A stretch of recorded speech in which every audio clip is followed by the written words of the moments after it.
Ssaabasajja Kabaka wa Buganda Sseggwanga Frederick Ronald Kimera Muwenda Mutebi owookubiri asiimye n'ayogerako eri Obuganda nga Buganda ekuza olunaku lwa bulungi bwansi ne gavumenti ez'ebitundu. Mu bubaka bw'Omuteregga alagidde abantu okwongera okukuuma obutonde bw'ensi nga basimba emiti okwongera okutaasa obutonde obwonoonesa ensangi zino. Tukkiriza nti enkola yaffe eya bulungi bwansi emaze emyaka mingi nga tugikozesa okukuuma obutonde bw'ensi n'okutumbula embeera ennungi ey'abantu baffe.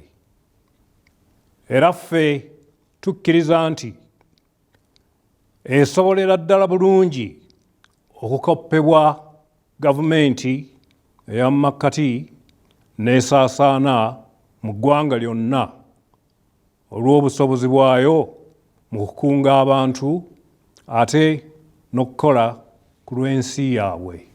Mufumbya Gganda Nantabaliira Batyabi azzeemu okukkaatiriza ensonga y'okulwanirira ebintu bya Buganda. Mwongere okwogeza eddoboozi erimu ate nga lya mwanguka nga mulwanirira ensonga zaffe. Mu ngeri ey'enjawulo Ssekiri ekimaamidde Obuganda asiimye ekitongole ekivunaanyizibwa ku butonde bw'ensi mu ggwanga ekya NEMA olw'okukola obutaweera okutaasa obutonde bw'ensi wadde nga wakyaliwo ebirumira. Njagala okwebaza omulimu ogukolebwa abalondoola obutonde bw'ensi aba NEMA.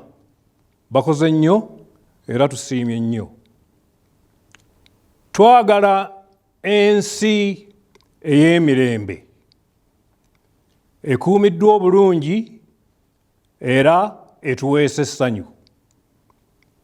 Tubakulisa okukuza olunaku luno era tubaagaliza essanyu n'emirembe. Minisita wa gavumenti ez'ebitundu mu Bwakabaka Christopher Bwanika akubiriza abaami b'amasaza ga Buganda gonna okwongera okukubiriza abantu okujjumbira bulungi bwansi obudde bwonna. Ab'amasaza tusaba mutwebalize ab'amasaza bonna olw'omulimu ogwakoleddwa mu kusimba ekibira kino ate era n'olw'ebirabo ebikuŋŋaanyiziddwa bye tugenda okwanjula embuga. Tusabe Ssaabasajja Kabaka asiime gafuuke amakula. Abantu ba Buganda batonedde Ssaabasajja ebirabo bw'anaaba asiimye ga kufuuka amakula. Nze Andrew Sebbira, Emmengo mu Kampala.